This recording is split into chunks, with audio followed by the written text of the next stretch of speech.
თავი მერვე მირ ჰუსეინ ბეგის გასაჭირი. მე-19 საუკუნის შუა წლების ოსმალეთის იმპერიაში ბრიტანეთის გავლენამ პიკს მიაღწია, რაც მრავალი წლის განმავლობაში 1851 წლიდან 98 წლამდე სტრეტფორდ კენინგის ხელდასმით ხორციელდებოდა. ბრიტანეთი ენერგიულად უჭერდა მხარს სულთნის მინისტრებს, რომლებიც რუსეთის ექსპანსიას ეწინააღმდეგებოდნენ და გარკვეული შედეგიანობით მოუწოდებდა მათ გაეუმჯობესებინათ სახელმწიფოს მართვის მეთოდები და შემწყნარებლობით მოჰკიდებოდნენ არამუსლიმან უმცირესობებს. მათ შორის, ვისაც ამ რეფორმების არაერთი სიკეთე უნდა შეხებოდა, იყვნენ იმპერიის მცირე პროტესტანტული ჯგუფები, რომლებსაც კანონი ჯერ კიდევ ავალდებულებდა გადასახადები იმ ეკლესიების მეშვეობით გადაეხადათ, რომლებიდანაც გააძევეს. ბრიტანეთის ელჩის ძალისხმევით 1856-54 წლებში გამოიცა განკარგულებები ცალკეული პროტესტანტული თემების აღიარების შესახებ, რომელთა თანახმად ასეთ თემებს შეეძლოთ გადასახადები მათივე არჩეული ფინანსური აგენტის მეშვეობით გადაეხადათ. იეზიდების სტატუსი, რომელიც 1859 წელს პრაქტიკულად განსაზღვრული იყო, საეჭვო გახადა სამხედრო სამსახურის გაწევის ვალდებულებამ, რისგანაც ქრისტიანები ხალიფების დროიდან გაათავისუფლეს, რაც მართლაც დაუშვებელი იყო. 1859 წლის ოქტომბრით დათარიღებული წერილით ჰუსეინ ბეგი, შეიხი ნასრი და 24 სხვა იეზიდი მთავარი დიდ ვეზირს სულთნისადმი მათ სერდგულებასა და მზადყოფნას უდასტურებდნენ. ისევე ემსახურათ მისთვის, როგორც მათი წინაპრები მსახურობდნენ ოდესღაც მურად მეოთხის ჯარში. თუმცა ამ სიტყვებს თხოვნაც ახლდა. უწინდელი ხოცვა-ჟლეტვის შედეგად დასუსტებული სამხედრო ძალის სანაცვლოდ დიდ ვეზირს შემდეგი 5 წლის განმავლობაში სათანადო გადასახადის გადახდას სთავაზობდნენ. თუ ეს მოხდებოდა, დათქმული დროის შემდეგ იეზიდები დაეთანხმებოდნენ სამხედრო ვალდებულების გაწევას, თუმცა ითხოვდნენ შექმნილიყო გამოცალკევებული იეზიდური დანაყოფები, ან ქრისტიან ჯარისკაცებთან ერთად ემსახურათ და არა მუსლიმთა ჯარში. 1850 წლის დასაწყისში სტრეტფორდ კენინგმა რასამ საცნობა, რომ ყველაფერი მოგვარდა. არქივებში სათანადო პირობების შემცველი დოკუმენტები აღარ ინახება, მაგრამ იეზიდთა მთავრებმა შედეგით კმაყოფილება გამოთქვეს. რასამმა კი გააფრთხილა ისინი საიდუმლოდ დაეტოვებინათ ის ფაქტი, რომ მათი ინტერესების დასაცავად საქმეში კენინგი ჩაერია. ოსმალეთის სახელმწიფო ადმინისტრაციაში სამოქალაქო და სამხედრო ხელისუფლების ბოლოდროინდელმა გამიჯვნამ ამ ახალი შეთანხმებების აღსრულება შეანელა, ხოლო ჯარში იეზიდთა გაწევა დროულად დაიწყო. ერთხელ ჰუსეინ ბეგიმ მძევლადაც კი დაიტოვეს, მანამდე სანამ იეზიდთა კონტინგენტი დანიშნულების ადგილას არ ჩავიდა. გარკვეულ ხანში ვითარება გამოსწორდა და რასამ მას შვება იგრძნო, რადგან სოფლებში მუშახელის დეფიციტი იეზიდებს მოსავლის აღებას გაურთულებდა და მაშასადამე მასაც გაუჭირდებოდა ისედაც დაგვიანებული სესხის გადახდა. ამ დროისათვის კრისტიან რასამი ძალზე მნიშვნელოვან და გავლენიან პირად ქცეულიყო. იგი გახდა ვიცე-კონსული და ქალაქ მოსულის ერთ-ერთი უმსხვილესი ვაჭარი, რომელიც ტყავეულით, მატყლით, კაკლითა და მარცვლეულით ვაჭრობდა. რასამს შვილები არ ჰყავდა. მისი ცოლი თავის მწვანე თუთი ყურს იყო მიჯაჭული. მათი სახლი სტუმართმოყვარეობის ნამდვილ ოაზისად და სულის მოსათქმელ ადგილად იქცა ქალაქის სტუმრებისათვის. მათთან ნამყოფი ერთი სტუმარი მისაღები ოთახის ოვალურ ჭერს იხსენებდა. ლურჯად შეღებილი უმშვენიერესი ოთახის ჭერი უხვად იყო მოხატული მოოქრული ლარნაკებით, ყვავილებითა და ვარსკვლავებით. მათი კიდევ ერთი ყოფილი სტუმარი კმაყოფილებით წერს. ჟურნალმა „ფანჩმა“ მისი დაარსებიდან მე-9 წელს მოსულამდე ჩამოაღწია.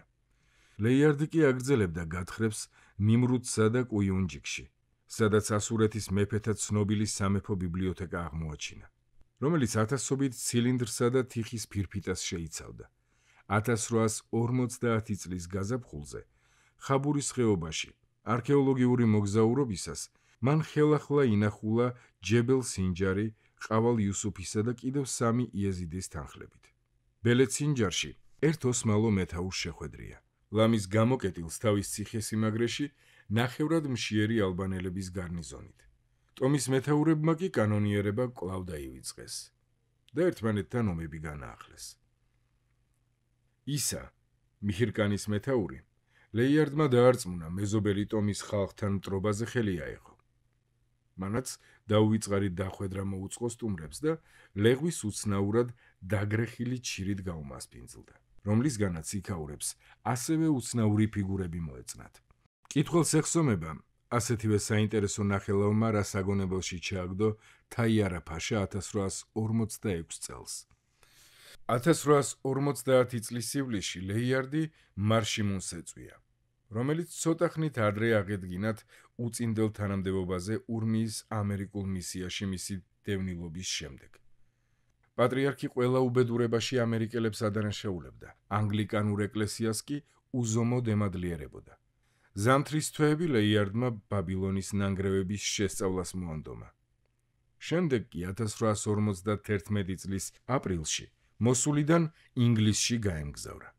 ურმიაში გატარებული 18 თვის განმავლობაში მარშიმუნმა თვალნათლივ დაინახა, როგორც ცდილობდნენ ამერიკელი მისიონერები, პატრიარქის ერთგული ადგილობრივი ნესტორიანელები მის წინააღმდეგ განეწყოთ. მისიონერები, რომელთა ეკლესიებს ეპისკოპოსი არ ჰყავდათ, უკმაყოფილონი იყვნენ მისი ავტოკრატიული ქცევით. მისი გამგზავრების შემდეგ ღირსმა მამა ჯასტინ პერკინსმა, მისის დამფუძნებელმა და ხელმძღვანელმა 1859 წლის გაზაფხულზე მთამთა იმგზავრა და მოსულში ჩავიდა. მიუხედავად იმისა, რომ ბევრი ნესტორიანული სოფელი გაკათოლიკებული დახვდა, პერკინსმა საკმაოდ კარგი პერსპექტივა დაინახა საიმისოდ, რომ დანარჩენთათვის იაკობიტებს ასურეთის მისია დაეფუძნებინათ, რომელიც მოსულის, მარდინისა და დიარბაქირის პროვინციებს მოიცავდა. პრუდენციული კომიტეტი ამ წინადადებას დათანხმდა და 1850 წლის მარტში მოსულში მათი პირველი მისიონერი, ღირსი მამა დუაიტ მარში ჩავიდა. რამდენიმე თვით ადრე მოსულში ერთი სტუმარი ჩასულიყო ცოლითურთ იქ ხანგრძლივად დასარჩენად. პერსი ბეჯერი, ვიცე-კონსულის ცოლის ძმა, 1846 წლიდან ბრიტანეთის მიერ ახალ მოპოვებულ ადენში, სამხრეთ-დასავლეთი არაბეთი, ახალი დანიშნული იყო ბრიტანეთის გუბერნატორის კაპელანის თანამდებობაზე. ახლა კი ორთვიანი შვებულება აეღო, რომლის დროსაც ორტომიანი ნაშრომის, ნესტორიანელები და მათი რიტუალების დასრულებას აპირებდა. ნაშრომი პრაქტიკულად ლიტურგიული ანალიზისა და 1842-44 წლებში თავისი ქცევის გამართლების მცდელობა იყო. ბეჯერსა და ლეიარდს ერთმანეთთან ცივი ურთიერთობა ჰქონდათ. ბეჯერის პრეტენზია თითქოს 1854 წლის მარტში ფლეჩერსა და დიტელთან ერთად ნიმრუდი მან აღმოაჩინა, ლეიარდის შედეგების შესახებ საუცხოო გამოხმაურებებმა დაჩრდილა. ლეიარდმა თავის მხრივ დიდი შეურაცხყოფა მიაყენა ბეჯერს. ლონდონის პრესამ მისი სიტყვები გამოაქვეყნა, თითქოს ნესტორიანელთა ხოცვა ჟლეტა ბეჯერის სინდისზე იყო. 1850 წლის გაზაფხულზე ბეჯერის ოჯახი მოსულიდან გაემგზავრა და რასამის მიერ იეზიდურ სოფელ ბაშიყაში ნაქირავებს სახლში გადავიდა საცხოვრებლად. მუშაობის დაწყებამდე პერსი ბეჯერი ჰაქიარის მთებში დაბრუნდა, მარშიმუნის მოსანახულებლად და მის ხელთ არსებული რამდენიმე უძველესი საეკლესიო ხელნაწერის შესამოწმებლად. თვითმხილველნი იქ ემოციური შეხვედრის მოწმენი გახდნენ 35 წლის ბეჯერსა და ნესტორიანელთა პატრიარქს, უკვე მოტეხილ 49 წლის კაცს შორის. ამჯერად ბეჯერი ლალისში აღარ ასულა. იეზიდთა მთავრები ადგილზე არ დახვდნენ. საახალწლო ცერემონიას ესწრებოდნენ შეიხანის დაბლობში. 18 აპრილს შეიხი ნასრი და მირის უმცროსი ძმა ბაშიყაში ჩავიდნენ, სადაც სახლების შესასვლელები ველური ალისფერი ანემონებით იყო გაფორმებული. საზეიმო ცეკვისა და ნადიმის შემდეგ იეზიდთა ლიდერებმა ვიცე-კონსული ინახულეს. ქალბატონი ბეჯერი დღიურში წერს, რომ შეიხი ნასრი ძალზე მშვიდი, თავმდაბალი კაცი გამოდგა, კეთილი, მაგრამ მწუხარე სახით. მომდევნო დღეს დღესასწაული გაგრძელდა. საღამოს რასამებს ჰუსეინ ბეგი ესტუმრათ. ქალბატონ ბეჯერს მასსა და შეიხ ნასრს შორის დიდი მეტოქეობა და შური შეუნიშნავს. ჰუსეინ ბეგზე კი წერს, ჯერ სულ ახალგაზრდა კაცია და უკვე 3 ცოლი ჰყავს. მეორე დღეს საზეიმო მსვლელობამ საყვირებისა და დაირების თანხლებით ბაჰზანიდან ბაშიყამდე გააცილა შეიხანის სანჯაყი. ამ სიწმინდეს წინ მიუძღოდა 2 ფირი, რომლებიც მას დროდადრო საკმეველს უკმევდნენ. ბაშიყაში ყოფნის ბოლო დღეს ქალბატონ რასამსა და ქალბატონ ბეჯერს სანჯაყის ნახვისა და ესკიზების ჩახატვის ნება დართეს. აპრილის ბოლოს ბეჯერი ოჯახს ბაშიყაში დაეწია. ერთ საღამოს იეზიდების დღესასწაულის ყურებისას მას მდაბიო შესახედაობის მამაკაცი მიუახლოვდა. აშკარა იყო ძალიან ბევრი არაყი დაელია, რის გამოც საოცრად ბევრს ლაპარაკობდა. მამაკაცმა ბეჯერს მოახსენა, რომ ის შეიხ ნასრის გადამწერი და მწიგნობარი იყო. თან თავისი ხალხის ვითომ და გაუნათლებლობის ამბავზე დაიწყო ხუმრობა. ბოლოს განაცხადა, რომ მასთან ინახებოდა ხელით გადაწერილი ლექსი, ერთადერთი, რაც იეზიდებს შემორჩათ სწავლულთა მიერ დაწერილი მრავალი ტომიდან. არაერთ გზის თხოვნის შემდეგ იგი დათანხმდა ხელნაწერი ბეჯერისათვის ეთხოვებინა. ამ უკანასკნელმა კი ის მარმატაის მონასტერში მიიტანა. შორი ახლო თავსაფარებდა ბარიდან ზაფხულის სხვაც გამოქცეული მისი ოჯახიც. ტექსტი არც მეტი, არც ნაკლები შეიხ ადის ის ჰიმნი გამოდგა, ლეიარდმა 1849 წლის ოქტომბერში რომ ნახა. ჰამფრი სენდვითი, ლეიარდის ექიმი, მარმატაიში იმყოფებოდა და ხელნაწერის გადაწერა მოინდომა. მოგვიანებით ბეჯერმა მას 1 ასლი გაუგზავნა. სანამ იეზიდებს ხელნაწერს დაუბრუნებდა, ბეჯერმა ტექსტი მოსულის ყველაზე განათლებულ მკვიდრთა დახმარებით თარგმნა. შემდეგ კი თავის წიგნში შეიტანა. მასზე მუშაობა 1850 წლის აგვისტოში დასრულდა, 1852 წელს კი წიგნი დაისტამბა. 1853 წელს ლეიარდის ნინევია და ბაბილონის გამოცემის შემდეგ, რომელშიც თარგმანის ავტორად ჰორმუზ დრასამი იყო მოხსენიებული, ბეჯერმა აღშფოთების წერილი მისწერა ლონდონის ათენეუმს, რომელშიც დაწვრილებით აღწერდა ბაშიყაში მომხდარ ამბავს, მათ შორის იმასაც, როგორ გაუგზავნა ტექსტის ასლი სენდვიჩს და თან აღნიშნავდა, რომ ჰორმუზ დრასამი არ იყო არაბისტი კლასიკური გაგებით.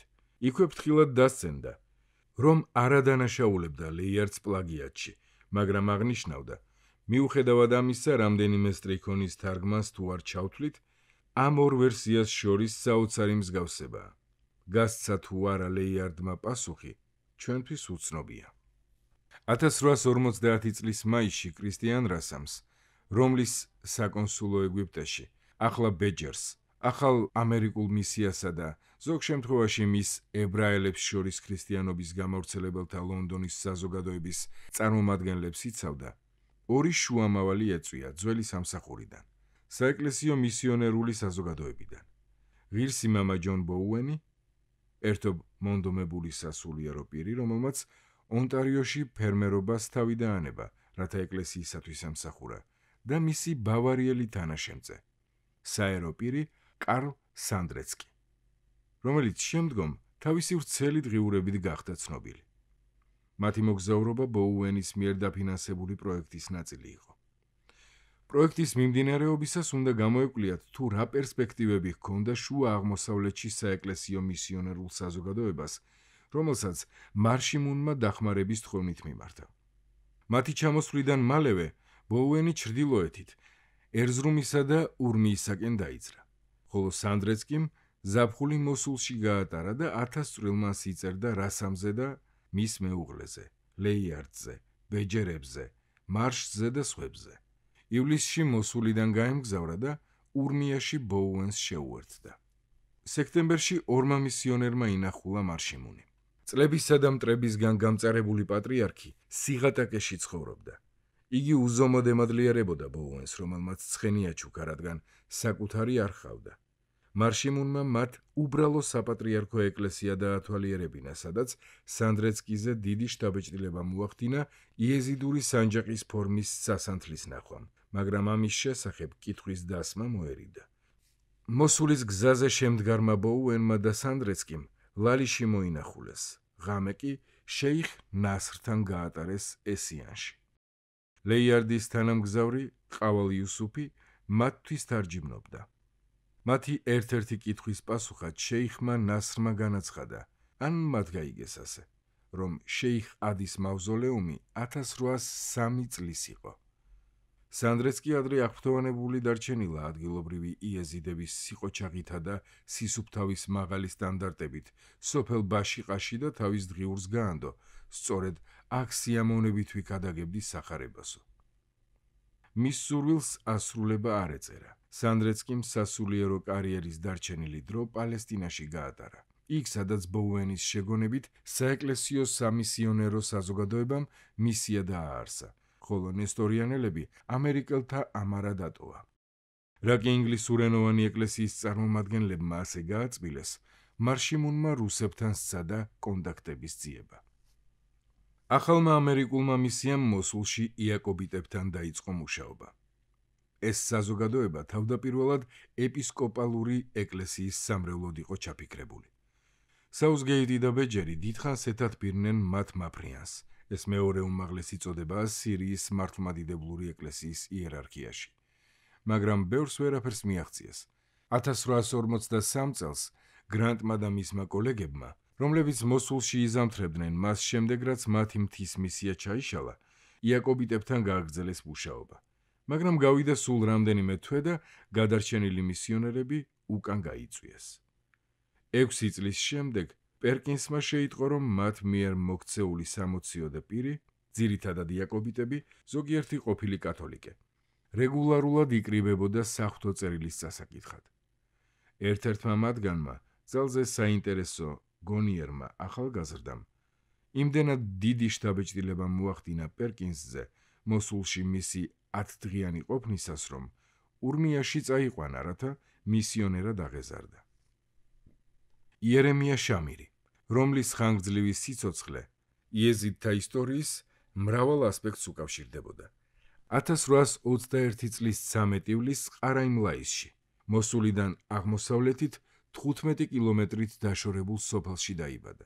დედამისმა აქაურობას შეაფარა თავის შვილებით, რათა მშობლიურ სოფელ აინ-კავაში, ერბილთან, გავრცელებული ჭირისაგან დაეცვა ოჯახი. იერემია რომ დაიბადა, მამამისს, ისააკს, რომელიც რაბან ჰორმუზდში სწავლობდა და კათოლიკე მღვდლობისათვის ემზადებოდა, გაბრიელ დამბომ, მონასტრის დამფუძნებელმა და ხელმძღვანელმა სთხოვა. ყრმისათვის გაბრიელი დაერქმია და მას სამომავლოდ სამრევლო ეკლესია აღუთქვა. ბავშვობაშივე დაობლებულმა შამირმა წერა-კითხვა აინკავას საეკლესიო სკოლაში ისწავლა. 14 წლისა რაბან ჰორმუზდის სკოლაში მიიღეს.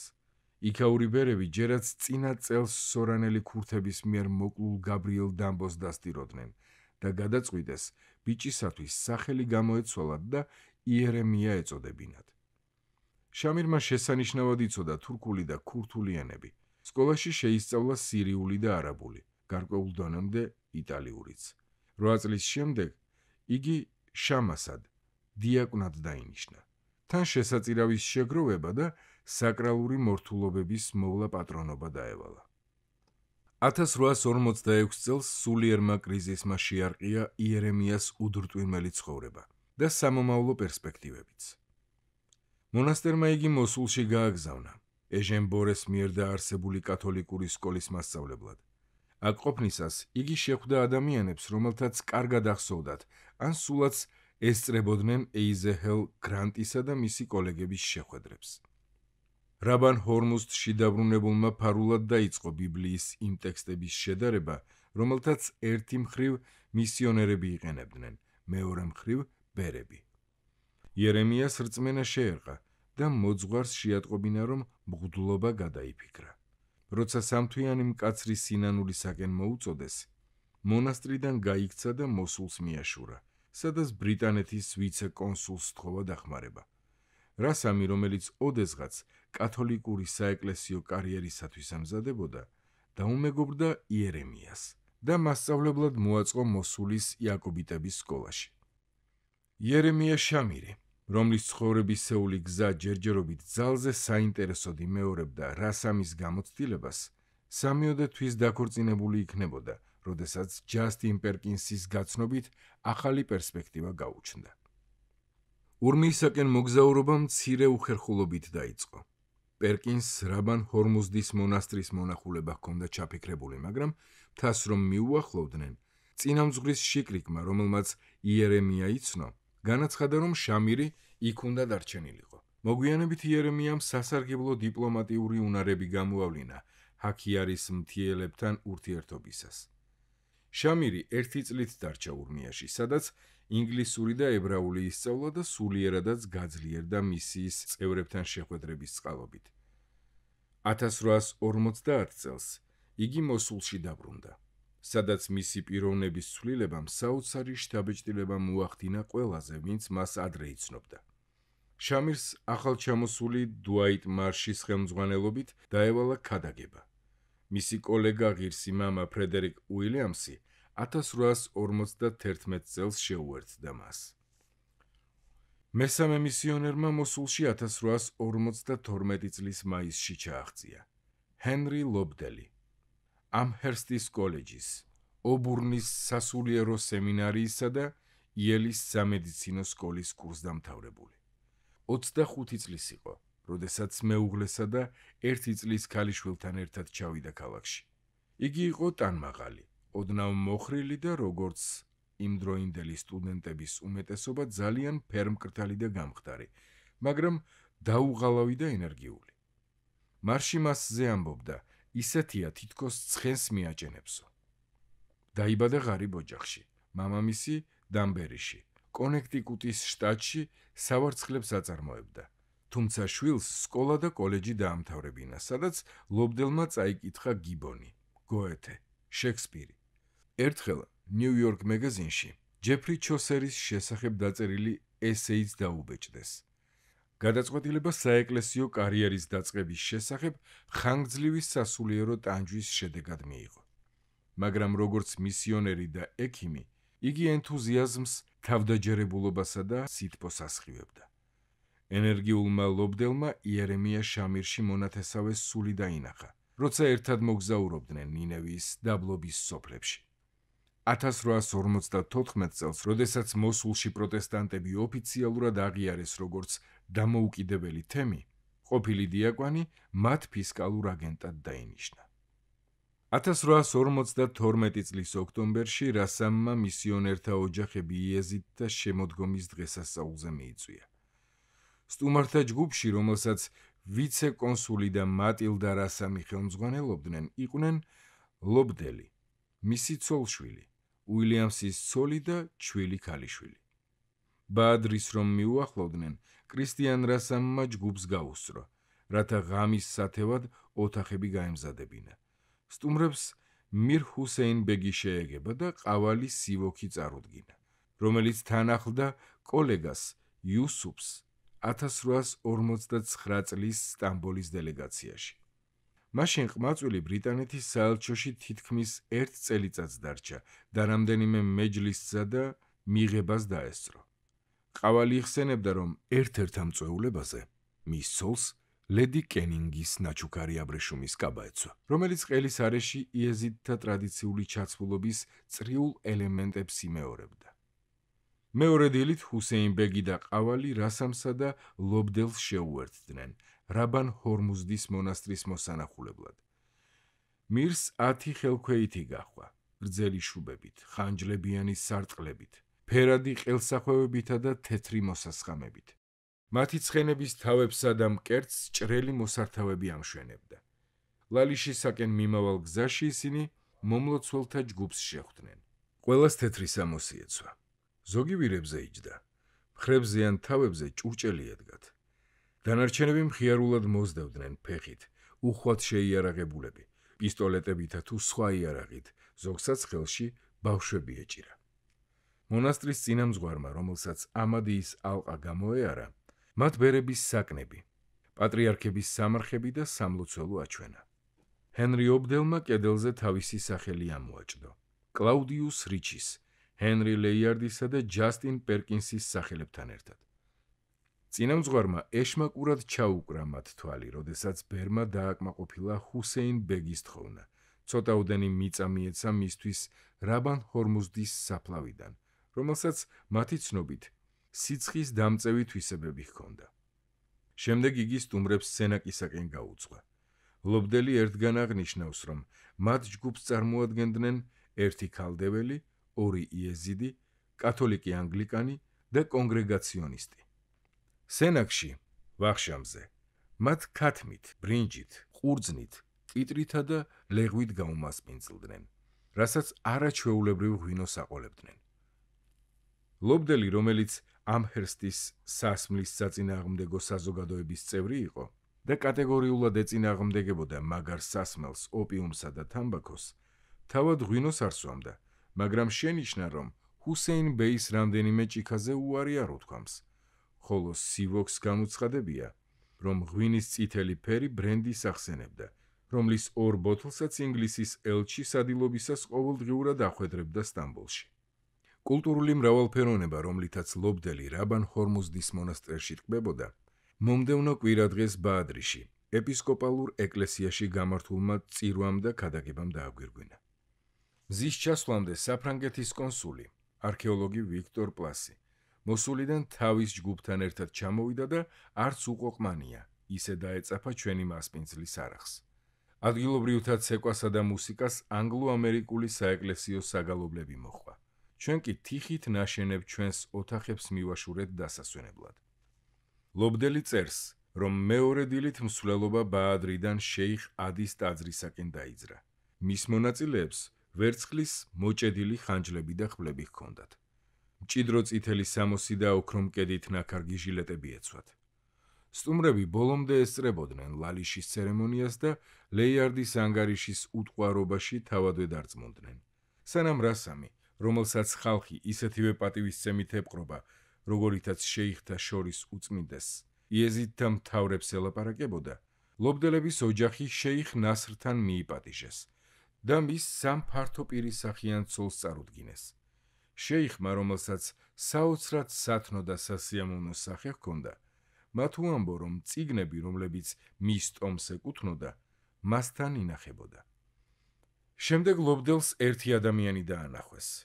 შავით მოსილი კაცი, სავარაუდოდ ქოჩექი, რომელზეც უთხრეს, რომ ის იყო შეიხ ნასრსა და მელექ ტაუს შორის უშუალო შუამავალი. მოგვიანებით ჯგუფი ჰუსეინ ბეგის ჰარემს სასტუმრეს. აქ მათ შენიშნეს, რომ მისი 4 ცოლი ერთმანეთისაგან სრულიად განსხვავებული ტემპერამენტისანი იყვნენ. სანგვინური, ფლეგმატური, ქოლერიკი და მელანქოლიკი და შეხვედრას 4-ვე ესწრებოდა. თითოეულს ამშვენებდა აურაცხელი ვერცხლის სამაჯური, თვალები შავად ჰქონდათ შეღებილი. თავები ოქროთი და ვერცხლით ისე მორთული, რომ ნაწილობრივ პირბადესავით უფარავდათ სახეებს. მაგრამ სტუმრების პატივსაცემად უკან ჰქონდათ გადაწეული, რათა სახეები გამოსჩენოდათ. იმხანად დიარბაქირიდან ჰუსეინ ბეგის მეხუთე მეუღლეს ელოდებოდნენ. კვირის ბოლოს ჯგუფი მოსულში დაბრუნდა. ლობდელმა აღიარა, ეს კვირა იყო დრო, რომელიც ამაოდ არ დახარჯულა. თის მაცოცხლებელი ჰაერით სუნთქვამ გვარგო, წარმართობის ახალ-ახალი წახნაგების ნახვა საინტერესო იყო. მისი თქმით, ამ მოგზაურობამ გაუძლიერა მისიონერული საქმიანობის გაგრძელების სურვილი. 4 თვის შემდეგ 1853 წლის თებერვალში ხალხისათვის ასე საყვარელი მիր ჰუსეინ ბეგი მოულოდნელად გადააყენა ჰელმი ფაშამ, მოსულის გამგებელმა. გადაყენებისას საბაბად სახელდებოდა დავა, რომელიც იეზიდების მიერ ახალწვეულთა დათქმული ოდენობის ჯარში გაგზავნას უკავშირდებოდა. მაგრამ ამბობდნენ, რომ ფაშის რისხვა გამოიწვია შეიხ ნასრის უარმა. მისთვის 200 პიასტრად მიეცა ცხენი, რომელიც შეიხს 2000 პიასტრად ჰყავდა შეფასებული. ჰელმი ფაშამ იეზიდებისათვის დანიშნა ახალი მირი, ჰუსეინ ბეგის სიძე, რომელიც იასიმ ბეგი გამოდგა. ახალგაზრდა, რომელზეც რასამი წერს, იგი სძულდა და მოკვეთილი ჰყავდა თავის სექტას და ყავალებს. მისი მმართველობა ხანმოკლე იყო. ოსმალო მოხელემ ცხენოსანი ჯარის თანხლებით მიიყვანა იასიმ ბეგი ახალ სამფლობელოში. პირველად ესიანში, შეიხ ნასრის სახლში შეიყვანეს, სადაც ჰუსეინ ბეგიც იყო დაბარებული და პირადად ევალებოდა გამოცხადება, რაც გააკეთა კიდეც, თუმცა უხალისოდ და ჩასვლისთანავე დანარჩენების ქვემოთ დაჯდა. ყოფილმა მირმა თქვა, რომ უზომოდ ემადლიერებოდა გამგებელს, სხვა ემირის დანიშვნისათვის, რადგან სინამდვილეში ძველმა თანამდებობამ იგი ვალებში ჩააგდო. რასამის გამოთვლებით მისი ვალი 122,000 პიასტრს, ანუ 1100 გირვანქა სტერლინგს შეადგენდა. ბაადრის რეზიდენციის ახალი მირისათვის ჩაბარების დროს იასიმ ბეგი ძალზე უპატივცემულოდ ეპყრობოდა ჰუსეინ ბეის, რამაც ისე აღაშფოთა იქ მყოფი იეზიდები, რომ მაშინვე თოფი ესროლეს მას. იასიმ ბეგის ერთ-ერთმა თანხლებმა პირმა ხმალი იშიშვლა, მაგრამ ჰუსეინ ბეგმა თავისი ხმლით ძლიერი დარტყმა მიაყენა. ჰუსეინ ბეგმა კვლავ ბაადრისაკენ გააჭენა ცხენი. შეკრიბა ოჯახის წევრები და ჯებელ სინჯარში გაიქცა. შეიხი ნასრი დათანხმდა ოფიციალურ პირთან ერთად მოსულში დაბრუნებაზე, მაგრამ გზად იგი ცხენოსანი იეზიდების დიდმა რაზმმა გადაარჩინა. ანგარიშ სწორების შიშით შეიხანელმა სოფლელებმა თავიანთი სახლები და მინდვრები მიატოვეს. რასამის 7-გვერდიანი ანგარიში, რომელიც მან ბრიტანეთის საელჩოში გაგზავნა, თავრდებოდა ამბით, რომ შეიხი ნასრი ახლახან ჩამოვიდა ქალაქში და ამბობენ, თითქოს ფაშას მისთვის უთხოვია ყველაფერი გააკეთოს საიმისოდ, რომ ადგილობრივ მკვიდრთა შორის მშვიდობა აღდგესო.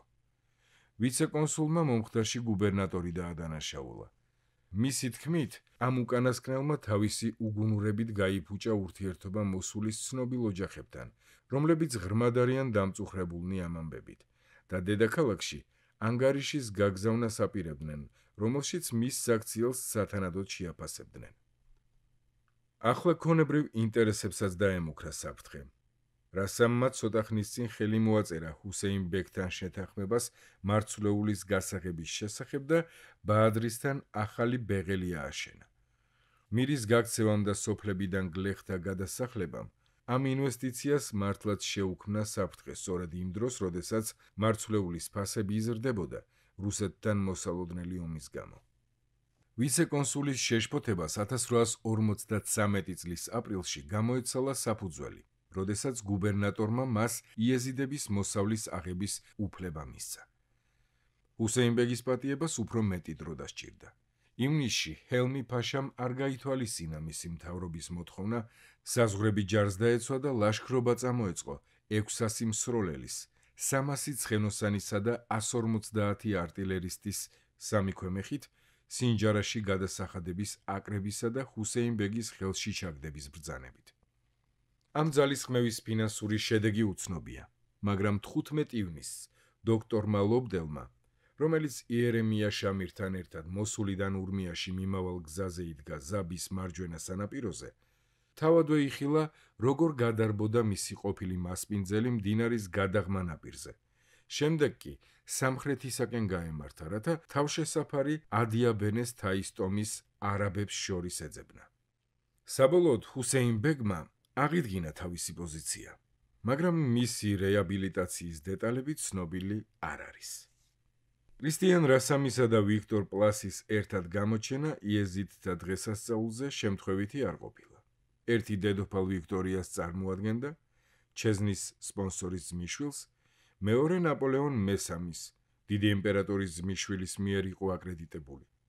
მეტოქე სახელმწიფოები გააერთიანა ხმელთაშუაზღვისპირეთსა და შუა აღმოსავლეთში შექმნილმა რუსულმა საფრთხემ, რაც მათ კომერციულ და სტრატეგიულ ინტერესებს ემუქრებოდა. საერთო მიზნებით გაერთიანებულმა ბრიტანეთმა და საფრანგეთმა სულთანს მოუწოდეს უარეყო რუსეთის მოთხოვნა პროტექტორატი დაეწესებინა მისი იმპერიის ბერძნულ მოსახლეობაზე. 1853 წლის ბოლოს ისინი მხარს უჭერდნენ ოსმალეთის მიერ რუსეთისათვის ომის გამოცხადებას და საბრძოლო ფლოტები შეიყვანეს კიდეც შავი ზღვის წყლებში. 1854 წლის სექტემბერში მოკავშირეთა ძალები ყირიმის ნახევარკუნძულზე გადავიდნენ, ოდესღაც ოსმალეთის იმპერიის მიწაზე, რომელსაც ახლა ღონივრად ჩასჭიდებოდა რუსეთი, რა კი მისი ძირითადი საზღვაო ბაზა სევასტოპოლში მდებარეობდა. ამიერკავკასიაში რუსებმა დაამარცხეს ოსმალები ყარსის აღმოსავლეთით, მაგრამ ზამთრის დადგომისას საზღვარზე უკან დაიხიეს. ოსმალეთის არმიის რესურსები სამი ფრონტის საჭიროებებს შორის იხლიჩებოდა: ბალკანეთში, კავკასიასა და მოგვიანებით ყირიმში. ზარალდებოდა ჯარის სხვა ფუნქცია, ქვეყნის შიდა უსაფრთხოების დაცვა. 1854 წლის აპრილში და მაისში 2000 სულიანი ქურთული კონტინგენტი აკრასა და რომანდუსში დააკომპლექტა ბრმა მირის ძმამ რესულმა და ყარსისაკენ დაიძრა. მოსულის მოქალაქეები რამდენიმე დღის განმავლობაში განიცდიდნენ საშინელ ტერორს. ლობდელის ბიოგრაფია აღნიშნავს, რომ ქურთები მისიონერებსაც ემუქრებოდნენ ყვირილით: ჰოი, ფრანჟი, ფრანკებო, ჩვენ მას მოკლას. საბოლოოდ რასამმა დააჯერა ჰელმი-ფაშა სამხედრო მეთაურებისათვის მთავარი მძარცველების დასჯა ებრძანებინა, კონტინგენტს კი გზა გაეგრძელებინა. მოსულის საშინელმა ზაფხულის სიცხემ დაარწმუნა ამერიკელი მისიონერები თავიანთი ოჯახებისათვის მთაში მოეძებნათ დასასვენებელი ადგილი. 1854 წლის ოქტომბერში ლობდელების ოჯახი და იერემია ამადიის მახლობლად სააგარაკოდ შერჩეული ადგილისაკენ დაიძრნენ. გზის ერთი ნაწილი მათ დუაით მარსსა და მის მეუღლესთან ერთად განვლეს.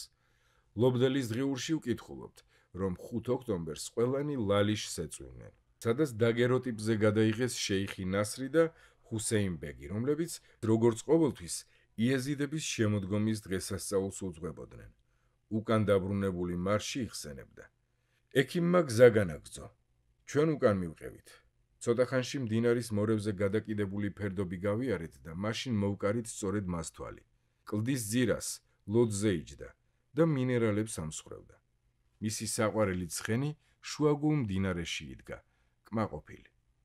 ერთი თვის შემდეგ ქურთებს შორის უფრო სერიოზული პრობლემები წარმოიშვა. ჰელმი-ფაშამ ბრძანება მიიღო დიდი თანხა გაეგზავნა იეზდანშირ ბეგისათვის, ბედრხან ბეგის მოღალატე ძმისშვილისათვის, რომელმაც სულთანს 800 მხედრისა და 700 ქვეითის გამოყვანა აღუთქვა კავკასიის ფრონტზე. იეზდანშირი, სიმპათიური მამაკაცი, პატარა შავი ულვაშითა და სამხედროსათვის ჩვეული იერით, ჯეზირა იბნ ომარში ოსმალო მოხელემ შეცვალა. თავად კი მოსულში გადავიდა, სადაც ხშირად სტუმრობდა ბრიტანეთის ვიცე-საკონსულოს და ყველას ფანატიკოსობით დაახსომა თავი. ერთხელ ლობდელს უთხრა, რომ სურს დალიოს ყველა იეზიდის, ებრაელისა და ქრისტიანის სისხლი, განსაკუთრებული მეგობრების გამოკლებით, როგორიც მაგალითად ლობდელია. 1854 წლის ნოემბერში იეზდანშირმა და მისმა ძალებმა ჯეზირა იბნ ომარს მიაღწიეს, დაიკავეს ქალაქი და დახოცეს ადგილობრივი ოსმალო მმართველები. მარდინის გუბერნატორმა სცადა ქალაქი დაებრუნებინა, მაგრამ უმალ განდევნეს. ზახო 35 მილის დაშორებით და ჯეზირადან აღმოსავლეთით იეზდანშირს დაემორჩილა, ხოლო მისმა ძმამ მანსურმა მიდიათსა და ტურ აბდინზე გაილაშქრა. იეზდანშირმა ზედა ტიგროსის ხეობაში გადაინაცვლა, დაიპყრო სიირტი, დაამარცხა მის წინააღმდეგ გამოგზავნილი ოსმალოთა სუსტი ჯარი. შემდეგ შიკრიკები გაუგზავნა რუსებს და ბითლისში ან ვანში ძალების გაერთიანება შესთავაზა. მერე კი რედვანისაკენ გაეშურა, სადაც ლობდელთან იმით დაუწყია ტრაბახი, რაც ერთი დიარბაქირელი ინფორმატორის წყალობით ისედაც იცოდა ბრიტანეთის ვიცე-კონსულმა. კერძოდ ის, რომ იგი თვითმხილველი იყო მკვლელობებისა, ბეიმ სხვადასხვა დროს საკუთარი ხელით რომ ჩაიდინა. დახოცა 25-დან 30-მდე იეზიდი, რომელთა მოკვდინება ამ ფანატიკოსს ყველაზე დიდ დამსახურებად მიაჩნდა. მეტიც, 500 პიასტრი შესთავაზა ნებისმიერს, ვინც მას ცოცხალ იეზიდს მიუყვანდა. ამ საბრალოებს ყელს რომ გამოსჭრიდა, ამით სიამონება მიეღო. დიდ თოვლობის გამო დაბანაკების ადგილს მიჯაჭვული ოსმალეთის საველე არმია და მისი ბრიტანელი მრჩეველი, გენერალი ფენვიკ უილიამსი, უძლურები აღმოჩნდნენ და ამ საფრთხეს წინ ვერ აყუდნენ, თანაც პრაქტიკულად თავიანთივე ჯარის ვიწრო მარჯვენა ფლანგის ზურგში იმყოფებოდნენ.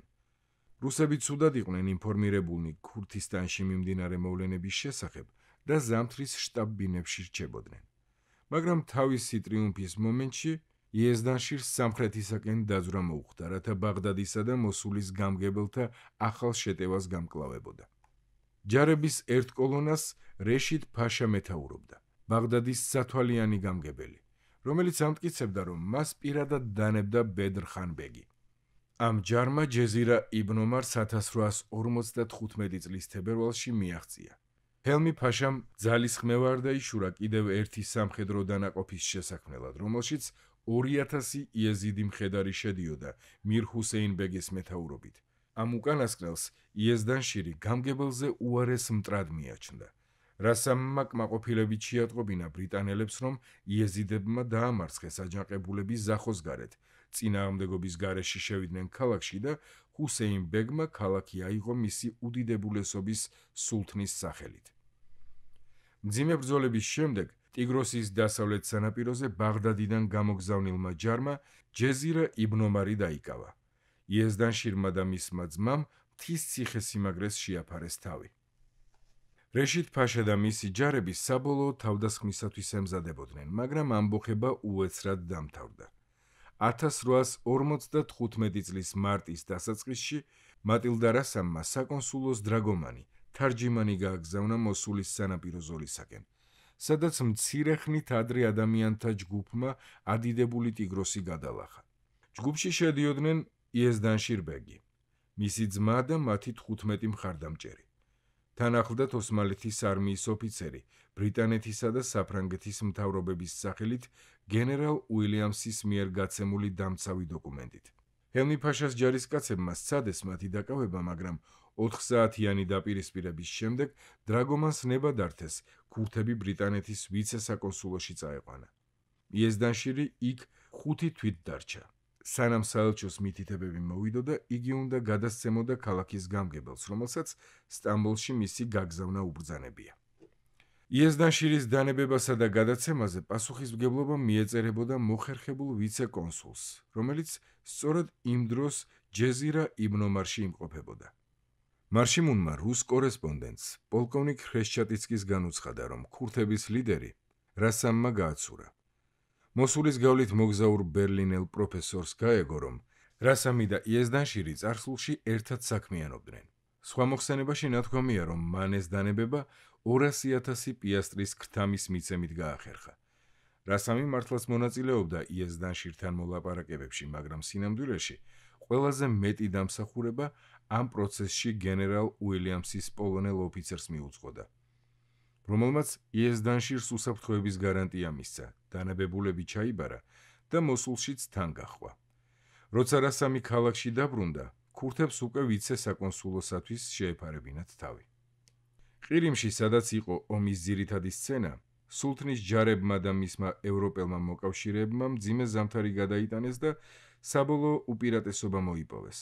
გარდამტეხი იყო 1855 წლის თებერვალი, როდესაც რუსეთი თავს დაესხა ევპატორიაში მდებარე ბაზას, მაგრამ უკუგდებულ იქნა. ამ ბრძოლაში დაღუპულთა შორის იყო მუჰამედ ფაშა ქირითლიოღლუ, ოდესღაც მოსულის გამგებელი. სევასტოპოლი სექტემბერში დაეცა. ომი 1856 წლის მარტში დასრულდა.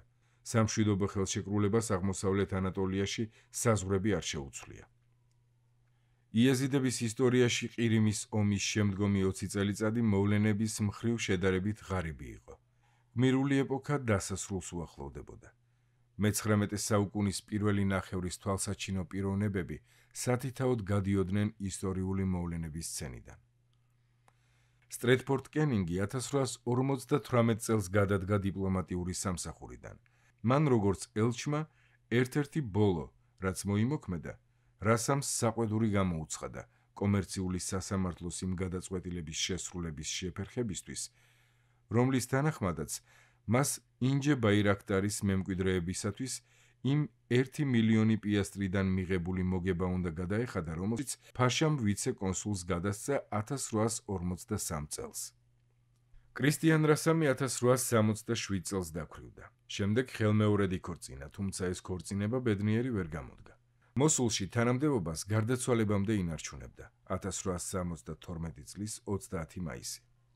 იგი ძალიან განიცდიდა, რომ ინჯე ბაირაქტართან დავის დროს სასამართლომ უარი უთხრა საპასუხო სარჩელის განხილვაზე, რომელიც აკრასა და ზახოში საომარი ხარჯებით მის დაზარალებას ეფუძნებოდა.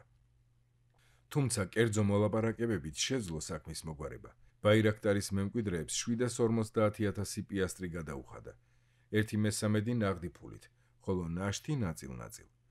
რასამის სარჩელს ოსმალეთის მთავრობის წინააღმდეგ 417,508 პიასტრის გამო და ქირითლიოღლუს ქმედებებთან დაკავშირებით უნარიანად იცავდა პერსი ბეჯერი. ახლა უკვე საეკლესიო მოვალეობებისაგან თავისუფალი. 1866 წელს სარჩელი 1 მილიონი პიასტრით დაკმაყოფილდა. ასაკის მატებასთან ერთად რასამს საეკლესიო საქმეებისა და ფილოლოგიის მიმართ ახალგაზრდული ენთუზიაზმი უბრუნდებოდა. 1868 წელს ინგლისში ჩასულმა ნესტორიანელი სამღვდელოების მიმართვა გადასცა კენტერბერის მთავარეპისკოპოსს. 2 წლით ადრე მოსულში სტუმრად მყოფ ერთ ბრიტანელ ვიცე-კონსულს ასე აღწერდა: აქტიურად თარგმნის ძველი აღთქმის ნაწილებს. განსაკუთრებით ესაია წინასწარმეტყველის ტექსტს ორიგინალის ენიდან ინგლისურად. თითოეულ სიტყვას სირიულ შესატყვის უძებნის და ავტორიტეტადაც არის აღიარებული ყველაზე რთულად გასაგები სამეტყველო არაბული ფრაზების თარგმანში. 1851 წელს, როდესაც ინგლისში დაბრუნდა, ლეიარდი მხოლოდ 34 წლისა იყო. მან ახალ მოწოდებას მიაგნო პოლიტიკასა და დიპლომატიაში. 1867 წელს სტამბოლში დაბრუნდა. 3 წლის განმავლობაში ასრულებდა ბრიტანეთის ელჩის მოვალეობებს, მაგრამ მოსულში აღარასდროს ჩასულა. მისმა მეგობარმა და წინამორბედმა პოლ ბოტამ 1870 წელს გაურკვეველ გარემოებებში დაასრულა სიცოცხლე. მხიარული და ენერგიული ვიქტორ პლასი, რომელსაც ნიუ-იორკში გახმაურებულ თაღლითობაში მონაწილეობა დაჰბრალდა, რუმინეთში 1875 წელს გარდაიცვალა. 1868 წელს ბედრხან ბეგმა მშვიდობიანად განისვენა დამასკოში. მას 65 ვაჟი და მრავალი ქალიშვილი დასტიროდა. რაც შეეხება მისიონერებს, ჯასტინ პერკინსმა 1869 წელს დაამთავრა 36 წლიანი სამსახური ურმიაში და პენსიაზე გავიდა, მაგრამ იმავე წელს მასაჩუსეტსში გარდაიცვალა. დუაით მარში შეერთებულ შტატებში დაბრუნდა 1860 წელს. მისმა კოლეგა ფრედერიკ უილიამსმა, რომლის პირველი და მეორე ცოლები ერახში გარდაიცვალნენ, მისი სათაო ბინა 1858 წელს მარდინში გადაიტანა იქაური გრილი კლიმატის გამო და სიკვდილამდე, ესე იგი 1871 წლამდე იქ ცხოვრობდა. ჰენრი ლობდელის ხანმოკლე საინტერესო ცხოვრება ციებ-ცხელებამ შეწყვიტა 1855 წლის მარტში. ძალიან მალე მას შემდეგ, რაც ბაღდადში იერემია შამირთან ერთად იმოგზაურა და მოსულში დაბრუნდა. იერემია მისიაში მანამდე მუშაობდა, სანამ მოსულში იმყოფებოდა. 1858 წელს მარშიმუნის გარდაცვალებამდე 5 წლით ადრე იგი პროტესტანტული საზოგადოებისა და ნესტორიანელთა ბიზნეს აგენტად დაინიშნა. მაგრამ 1864 წელს უკვე დიარბაქირში ცხოვრობდა და ბრიტანეთის საკონსულოში დრაგომანად, თარჯიმნად მუშაობდა.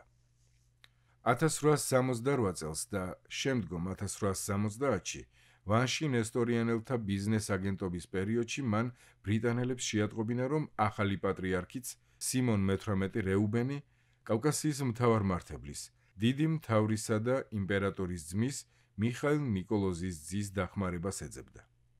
ოსმალეთის იმპერიაში იეზიდთა თემის სტატუსი აღიარა სულთანმა, რომელმაც მირ ჰუსეინ ბეგი მიიღო და კაპი ჯუჰადარის, სასახლის კარიბჭის მცველის ტიტული უბოძა. მაგრამ 2 წლეულის აქტიურმა პოლიტიკურმა და ოჯახურმა ცხოვრებამ ჰუსეინი 7 ჯერ იყო დაქორწინებული, მირი სრულად გამოფიდა. 1860 წელს ბრიტანელ მოგზაურს, რომელმაც აინ სიფნიში რასამის სარეკომენდაციო წერილის მეშვეობით გაათია ღამე, მოახსენეს ჰუსეინ ბეგის სამწუხარო მიდრეკილების შესახებ ძლიერი სასმელების მიმართ. მირს, რომელიც მას მეორე დილით ეწვია თეთრხალათიანი ყავალების ჯგუფთან ერთად, იგი აღწერს, როგორც საკმაოდ ახალგაზრდა მამაკაცს მის ეშმაკობასა და გამჭრიახობაზე მეტყველის სახით, მაგრამ ნამძინარევი, მძიმე და მძაფრი მზერით. მოგვიანებით გარკვეულა, რომ მისი უცნაური ქცევა გამოწვეული ყოფილა კაფიო ბრძანების მიღებით რასამისათვის ვალი გადაეხადა. რასამისა და იეზიდების ხანგრძლივ მეგობრობას მართლაც წყალი შეუდგა. 1860 წელს მან თქვა, რომ ჰუსეინ ბეგი უფრო მაღალ გადასახადს კრებდა თავისი ხალხისაგან, ვიდრე მოსულის მთავრობას უგზავნიდა. 1866 წელს ერთი ფრანგი მოგზაურისათვის უთქვამთ, თითქოს სანჯაყის შემოსავლები იტალიის საკონსულოს აგენტს გადაეცემოდა. წელიწადში 40,000 პიასტრის ოდენობით. იგივე ავტორი მოგვითხრობს, რომ რამადანის ერთ-ერთი მარხვის დროს ჰუსეინ ბეგმა შეაძრწუნა ღვთისმოსავი მუსლიმები, როცა მთვრალმა დაიწყო ქუჩებში ჭენება. ბოლოს ჯორიდან ჩამოვარდა და თავი დაიზიანა. სინჯარელი იეზიდები ვიცე-კონსულს თვალში არასდროს მოსდიოდა. განსაკუთრებით მას შემდეგ, რაც მათი დახმარებით ის 165,000 პიასტრი და აქლემები ვერ დაიბრუნა არაბმა მძარცველებმა, რომ წარსტაცეს რასამს. ისინი ბოლოს იეზიდებთან ერთად გაათავისუფლეს ტომთაშორისი ომის დროს. 1859 წელს იეზიდებმა არაბთა ბანაკი დაარბიეს. მოკლულთა შორის იყო მატყლის შემსყიდველი ბრიტანელი ფირმის ერაყელი აგენტი, რომლის მოკრებილის სრული თანხა იეზიდებმა წაიღეს. 8 წლის შემდეგ არაბებმა მოახერხეს 30,000 ცხვრის მოპარვა. საპასუხო ანგარიშწორების მოლოდინში გერმანელი ბოტანიკოსი კარლ ჰაუსკნეხტი არაბმა გიდებმა იძულებული გახადეს მარტოდ ეძებნა გზა ჯებელ სინჯარისაკენ, სადაც იგი გულითადად მიიღეს და მრავალი ნიმუშით შეაგროვა. 1869 წელს მიდათ ფაშა, ენერგიული, პროგრესული მმართველი, მოსულიდან ბაღდადის პროვინციაში გადავიდა და გამგებლის თანამდებობა გადაიბარა. ეს პროვინცია იმ დროს ერაყის დიდ ნაწილს მოიცავდა. რასამი კმაყოფილებით აღნიშნავს, რომ მისი პირველი ნაბიჯი სინჯარში სადამსჯელო ექსპედიციის გაგზავნა იყო და რომ ამ კანოს დაუმორჩილებელმა და უშიშარმა ტომმა ბოლოს დამალული გადასახადების გადახდა ამჯობინა და თანხმობა განაცხადა იმაზეც, რომ ყოველწლიურად 12 ახალწვეულს გაგზავნიდა ჯარში. მირ ჰუსეინ ბეგი მოსულში ჩავიდა, რათა პატივი მიეგო ახალი გამგებლისათვის, მას მოუწოდეს თავისი ვაჟების სამომავლო პასუხისმგებლობისათვის მოემზადებინა და მათთვის სათანადო განათლება მიეცა. როდესაც ჰუსეინმა მასწავლებელი დაიქირავა, რათა ყმაწვილებისათვის წერა-კითხვა ესწავლებინა, მათი თემი აღშფოთდა. შეიხებმა კი დაარწმუნეს ახალგაზრდები გაკვეთილებზე უარი ეთქვათ. 1872 წელს მიდათ ფაშამ გადაწყვიტა, რომ დადგა დრო დასრულებულიყო წესიდან სრულიად გაუმართლებელი გადახვევა, რომელიც შეიხანის იეზიდებს სამხედრო სამსახურისაგან ათავისუფლებდა.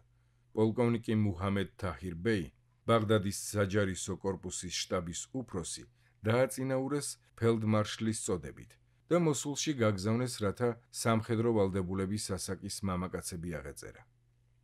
რასამი მეტისმეტად ავად იყო საიმისოდ, რომ იეზიდებს დახმარებოდა, არადა სურვილი ჰქონდა.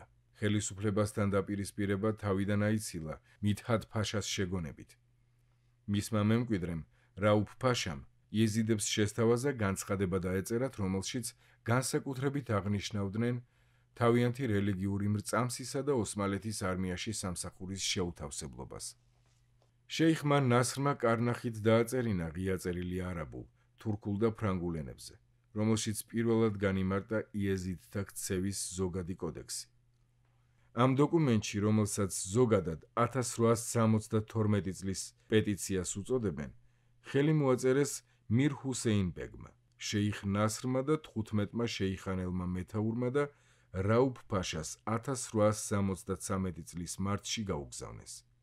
მოსულის ავტორიტეტის მქონე მუსლიმებმა განაცხადეს, რომ იეზიდური დოქტრინები ჭეშმარიტებისაგან შორს იყო, მაგრამ ღია წერილმა მიზანს მიაღწია. დაახლოებით 1875 წელს ოსმალეთის მთავრობამ დაადასტურა, რომ იეზიდები თავისუფლდებოდნენ სამხედრო სამსახურისაგან, თუმცა 4 წლის შემდეგ არც საამისო განკარგულება იყო გაცემული და არც შესაბამისი გადასახადი დაწესებული.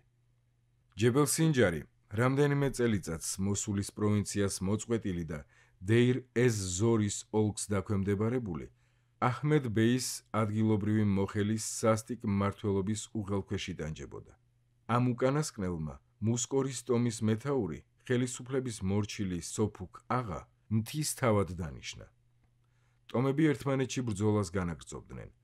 1875 წელს აჰმედ ბეი მოკლეს, ერთ-ერთი დავის მოგვარების მცდელობისას. მაშინ შურისძიების მიზნით დეირ ეს-ზორის გუბერნატორმა სიკვდილით დასაჯა მრავალი მეთაური, მათ შორის ლეიარდის მეგობარი ისა აღა, მიჰირკანის მთავარი, რომელიც ოდესღაც თაიარ ფაშას ებრძოდა. დაახლოებით იმავე დროს მირ ჰუსეინ ბეგიც დააპატიმრეს და მოსულში გაგზავნეს იმის შიშით, რომ ეს ამბავი შეიხანში არეულობას გამოიწვევდა. ამ დაკავების დროს მისი უმცროსი ძმა აბდი ბეგი იეზიდების უფროსის მოვალეობას ასრულებდა. ჰუსეინის ვაჟებმა, ჰადმა და ჰასანმა, სანჯაყების წართვევის შანსის გამოყენება და საუფლისწულო შემოსავლების მითვისება განიზრახეს. მისი კიდევ ორი ვაჟი, მირზა და ალი, თავიანთ ბიძა აბდის უჭერდნენ მხარს. ერთი წლის შემდეგ ორივე აჯანყებული დამარცხდა და სიცოცხლეს გამოასალმეს. მათი დედა შენიღბული მივიდა ჰუსეინთან საპყრობილეში იმის საამბობად, რაც მოხდა.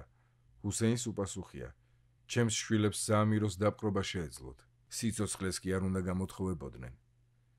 თავის დღიურში ცოცხალ ჰუსეინ ბეგს ახსენებს გერმანელი მოგზაური, რომელშიც 1875 წლის დეკემბერში მის სანახავად მიიყვანეს მოსულში.